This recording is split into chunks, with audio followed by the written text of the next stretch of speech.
All right. Welcome back to another Franklin Community High School Career Exploration Project interview. We have with us today the Commissioner of the Department of Transportation for the state of Indiana. And that is his title now, but there were also some previous titles which he has held, and he can discuss those as well. I have with me Joe McGuinness. So, Joe, thank you for joining me. Yeah, thank you. Thanks for having me. Yeah, and I also forgot to mention you have a high school student and you have a middle school student who will be a high school student next year. So that's right. Yeah. So first of all, just kind of talk about your role right now, what you do, and maybe how you got there and some previous roles that you have had. Yeah, so here we are in January of 2021, and so I've been in this role as Commissioner of Indiana Department of Transportation since January of 2017, actually, so it's been 4 years. I came in same day, January 9th of 17, with Governor Holcomb in this role. He just obviously won re-election, so I get to keep my job, fortunately. But so, you know, the role that I'm in is we have almost right around 3,600 employees around the state. We also have nearly 30,000 lane miles of road and about 5,700 bridges that we're responsible for around the state. That doesn't include local roads. So Jefferson Street, for example, or Commerce Drive, or any of those kind of things. Those are all local roads and bridges. We're talking about anything that starts with state road, U.S. like U.S. 31 in Franklin, or an interstate like I-65, which is on the far east side of Franklin. So anything state road, U.S. or for interstate are our responsibility, and the bridges that are related to those. And so we oversee the maintenance, the capital projects, all of those kind of things for those, and also like snow removal, ice, all of those kind of things. As we're here in January, we're always watching the weather and making sure that we're prepared for that. Yeah. Previous to this, you mentioned another title, which I don't really buy into the whole title thing. It's Joe, we're good, or Will and Ella's dad is fine too. So before this, and this actually I got to know now Governor Holcomb, as I was mayor in Franklin, and so served in that capacity for 5 years. So I finished out 1 4-year term, had been reelected, finished 1 year of my second term, and then at the time, Governor-elect or Lieutenant Governor Eric Holcomb called, and we'd had some conversations, and so it's what kind of led me to this. Now, you say you don't really believe in titles, but when we got on here, you told me, you said, I have to call you Commissioner McGuinness. That's right. I don't. Yeah, exactly. Going off of not what you said earlier. So you had the mayor's position, and then that led to the commissioner's position. What kind of training had you had to kind of prepare you for these jobs up until that point? Because going from, and I may be wrong, but it seems like going from a mayor to a commissioner of transportation is kind of you have more of a one thing to shoot for in the commissioner role. Yeah, so I don't want to alarm anyone, but I have had zero training, but the roads are good and safe. No, so I will say, when I was elected mayor, and that's the scary thing is, people can be elected even at your local level. I argue, and I will always argue, that local government is the most important government, because that is the level of government that people can actually see you, talk to you, run into you at the grocery store or high school, soccer game, football game, whatever, baseball game. They can run into you at those events and actually talk to you. And so I think it's very important. I can go on and on and on and on, but I won't bore the students with that. But to run for mayor, you don't really have to have any training, and just have to be able to listen, communicate, understand, and appreciate people's concerns. For me, though, I did have a little bit of background. Though I had worked in the private sector, I had worked with local units of government on putting municipal finance, so putting their budgets together, creating, writing general obligation bonds, so cities, towns, and counties can go buy fire trucks or to build parks, to build city halls, those kind of things. So I'd had the municipal finance background, And so going into it, I felt comfortable when we were talking about, at the time, the general fund budget for the city of Franklin was around 14.5 to $15 million. I felt comfortable being able to manage and to create a budget for that. Coming into the NDOT, I think what I brought, I'm not an engineer. I'm not a licensed engineer. I don't play one on television or anything like that. And I can't I have a bunch of engineers that surround me, which is smart, because I don't have to get all tech, and get into the weeds and all those kind of things. But being able to bring that elected official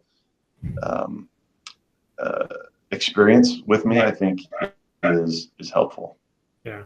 Now you went to Franklin College. What did you go to study at Franklin College? Yeah. So as you know, Mr. Powers, Franklin College is the Harvard of the Midwest. Absolutely. And everyone here at NDOT now refers to it as Harvard, which is great. They've been listening to me for 4 years. It's working out great. I actually went to Franklin because I thought I was going to get into law enforcement. And so I went to Franklin College, sociology and criminal justice.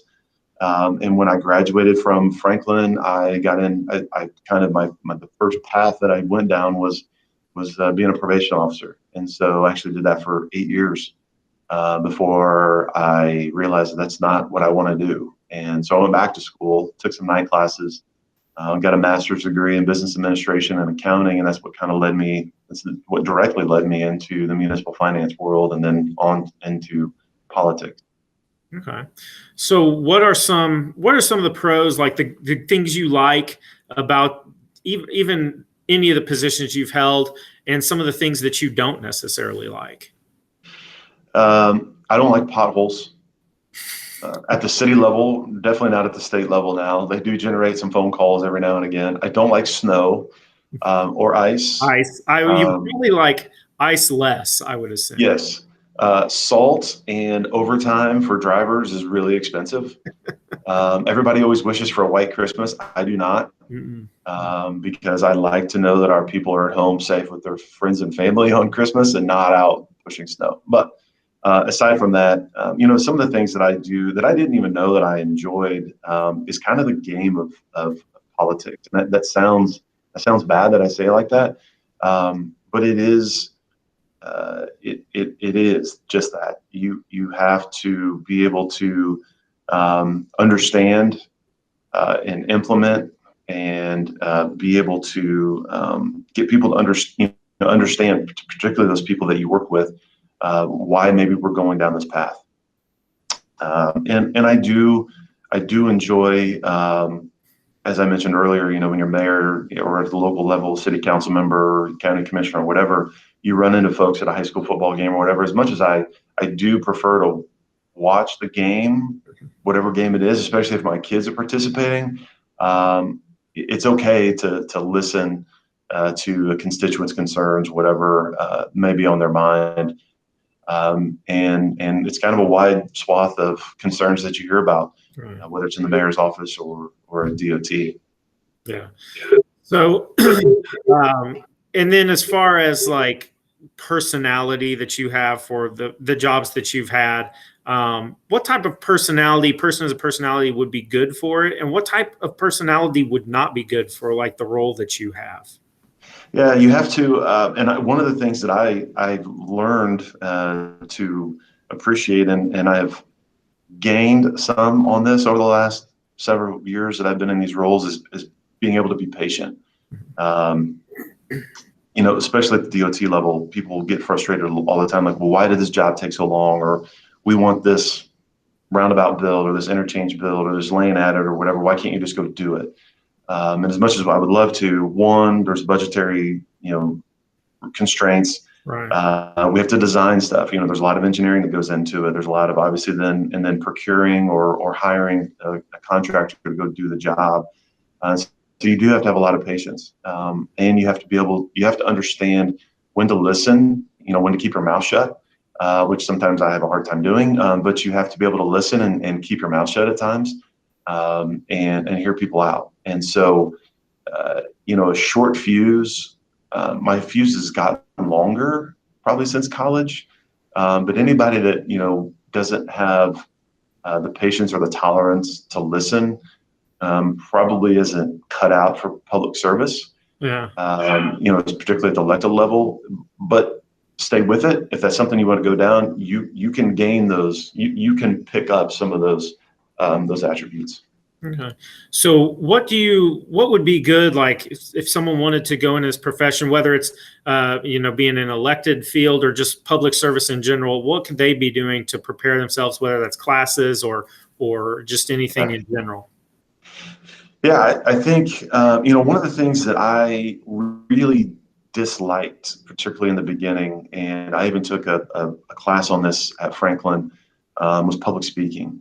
And you don't going into it, you don't have to necessarily, actually, when you do the personality test, I'm pretty much an introvert. Not like an extreme introvert, but I am definitely an introvert.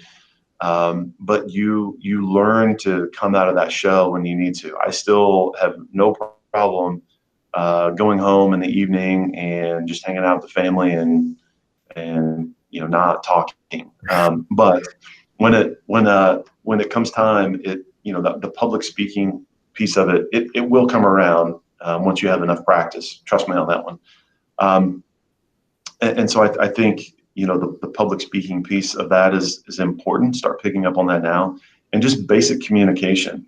One of the things that particularly when I'm talking to like high school, middle school age students, my kids included, is I appreciate, and I'm looking over at my cell phones, plural, right now. I appreciate that we all have cell phones, we all have social media, we have all those kind of things, but it never will beat or take over the ability to sit down and to talk to someone. And so communication is critical. And being able to, even if it's just an email is different than texting a friend. Don't start off an email, like particularly if it's a professional or business related email, with LOL or some other hashtag. That's not the way to do those things. And so communication is absolutely critical. So when I said hashtag career project in my email to you, I shouldn't have done that. Well, no, that's actually promoting something that's really good. Okay, that's good. Not like, yeah. Now, this is off the paper. Do you have security? I do not. Have you ever had security at any point? When I travel with the governor, yes, there's state troopers with us. Now, do they really care about me? I don't know so much as they obviously care about him or the first lady. But there is a lot of security around. We travel with them. Are you bigger than them? The security? Yes. He has a couple of them. There are several, and they just kind of rotate on shift. There's a couple of them that are pretty stout. You're like, holy smokes. He's actually one of them that I joke around with quite a bit. He might be a few years older than me, but he played football at Franklin College as well. I didn't know him in college. I know him now. So yeah. I got you. When you travel with the governor, there's never short of people around and protection. Well, yeah, that makes sense. I mean, it's a pretty divisive job, so I understand that. Okay, so last question, just general advice for high school students, whether it's classes, whether it's whatever you would think would be a general advice. Yeah, don't. And we're having this conversation with Will right now, who's he's a junior there at the high school, and we're kind of going after this. What colleges are we looking at? You're still early in your life that you don't have to commit to one thing. You may find out later in life that, like I did, I thought law enforcement is the path that I wanted to go down. Obviously, that's not where I ended up, and it took me a few years of post college to realize that that's not what I wanted to do. That's okay. There's plenty of time to hit the reset button once or twice in your career. Enjoy high school. It's going to go by incredibly fast, especially for those juniors and seniors. You're probably realizing it right now that, oh my gosh, it's almost over. College will be the same. It's going to go by fast. And then the rest of your life, you get to work and have family and do those kind of amazing things. So I said it tongue in cheek, but you will have time if that path isn't what you want to do. So don't pigeonhole yourself into something. And especially when you get into college, if you're going down to, to the secondary, going into college and additional education, take some classes that challenge you. Look into public speaking like I did, and take some of those other courses that may open your eyes to something that is maybe different than what you thought. And for those that aren't choosing the college path and are going into the workforce, or taking trade classes, or maybe going down the path of the military, the same applies to you as well. Always continue to challenge yourself outside of college or outside of work, outside of employment, to look at other opportunities, because your path may change at some point, and that's okay. Yeah, that's great advice, and I mean it's kind of echoed what the other people have said. Just, I mean, it goes by fast, and yeah. Next thing you know, you're going to be with married and have a kid, or on your own or something like that. And so just savor it, but also don't think that there's one thing that you have to do for the rest of your life. So right. Once again, Joe McGuinness, thank you so much for joining us, the Commissioner of the Department of Transportation for the state of Indiana. And we appreciate your time with us today. Thank you. It was a joy to be with you all. Thanks. Thanks.